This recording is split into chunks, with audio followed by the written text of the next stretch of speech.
Friends, मैं हूँ आपकी सहेली और सोचा कुछ बातें शेयर करूँ। जो कहना चाहती हूँ कि आजकल हम मेरे आसपास देखिए नज़र डालें तो बहुत से लोग हैं जिनका मन मुटाव, शायद ये दुनिया ही ऐसी बनी है कि कोई आके हमें चोट पहुँचा जाता है, धोखा दे जाता है और उसी को लेके हम आजीवन दर्द में रहते हैं। कोई चोट पहुँचाए और दर्द ना हो, ये तो असंभव है। लेकिन क्या उसी दर्द के साथ पूरा जीवन काट दिया जाए? ये तो सही नहीं ना। क्योंकि जब हमारा जन्म हुआ था, हम तो किसी को जानते भी नहीं थे ना कि कौन अपना कौन पराया, हमें कुछ भी नहीं पता।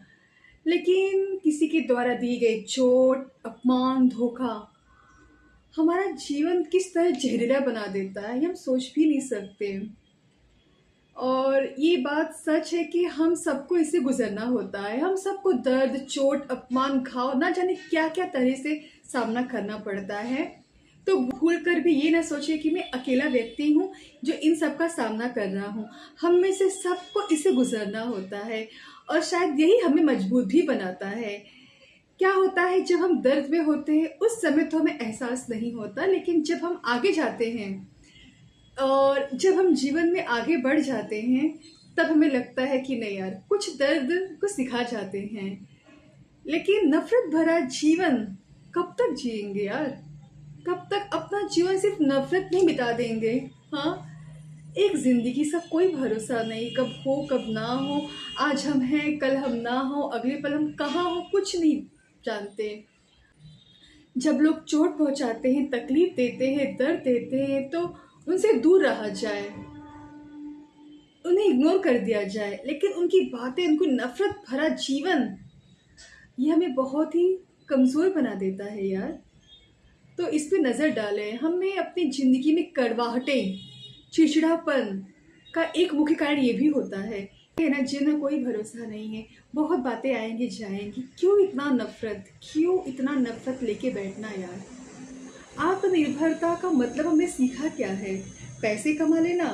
हाँ, चलो पैसे कमा लेना, लेकिन सच पूछिए, पैसे कमाने के बावजूद भी क्या हम भीतर से खुश हैं? नहीं ना। उसका रीज़न हमने जानने की कोशिश की। हाँ, यकीन मानिए, उसका रीज़न जानने के लिए एक जगह अपने पास बैठकर एक डायरी बनाइए और उसमें सारे अपने अनुभव लिखिए और देखिए कहाँ कहाँ अपने से गलती हुई है। तब हमें समझ में आएगा यार, सारी गड़बड़ी तो हमारी सोच में थी और हम दूसरों पे जिम्मेदारी ढाते हैं। क्या ज़रूरत? हालांकि दूसरे में चोट पहुंचाते हैं, नहीं तो हम उग्र क्यों हैं? देखिए क्या होता है, कोई भी इंसान बुरा नहीं होना चाहता। हर इंसान चाहता है कि वो सही ढंग से ज़िंदगी जिए।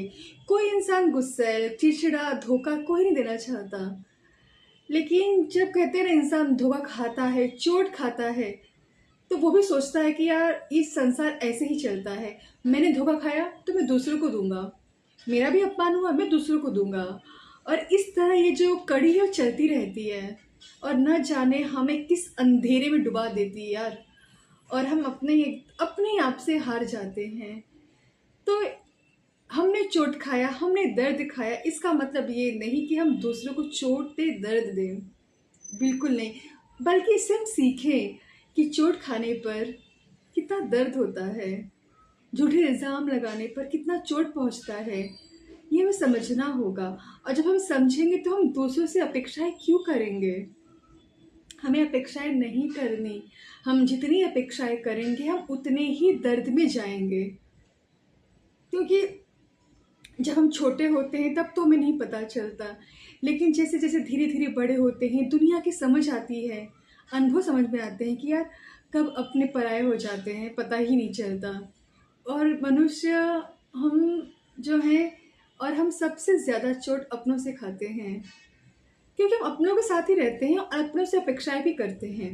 वो जब नहीं मिलता तब हम टूट जाते हैं और वो नफ़रत की गांठ हमें इतना अंदर अंदर खा ले जाती है, पता भी नहीं चलता। तो कहते हैं ना, अगर वो क्रोध है, वो गुस्सा है, उसे आप अंदर गहराई में ना ले जाएं, क्योंकि वो हमें ही परेशान करेगा, दूसरों को नहीं। हम क्या करते हैं, किसी की बातें, किसी कही हुई बातें, कहीं चोट, वो हम कई दिनों तक सोचते रहते हैं, कई महीने, कई साल। और इसका हम पे बहुत प्रभाव पड़ता है। इसका प्रभाव शारीरिक रूप से ना दिखाई दे, लेकिन मानसिक रूप से बहुत। हम एकदम कहते हैं ना, अंदर से पता नहीं कितने एकदम टूट जाते हैं, पता भी नहीं चलता कि यार कुछ प्रॉब्लम नहीं, कोई समस्या नहीं, फिर भी हम कैसे हैं। ये बात सच है कि आसपास के लोग हमें धोखा देंगे, चोट पहुंचाएंगे, दर्द देंगे, अपमान देंगे। हम कहाँ कहाँ भाग जाएंगे, क्योंकि ये चीज़ें हर जगह फैली हुई हैं। और अब तो बहुत ज़्यादा, क्योंकि जब इंसान खुद चोट खाता है तो वो सावधान रहता है, वो सोचता है कि अब वो चोट ना खाए। तो हम सब उससे गुजर रहे हैं। तो ऐसे में हमें क्या करना होगा कि हमें उनसे दूरी बनानी होगी।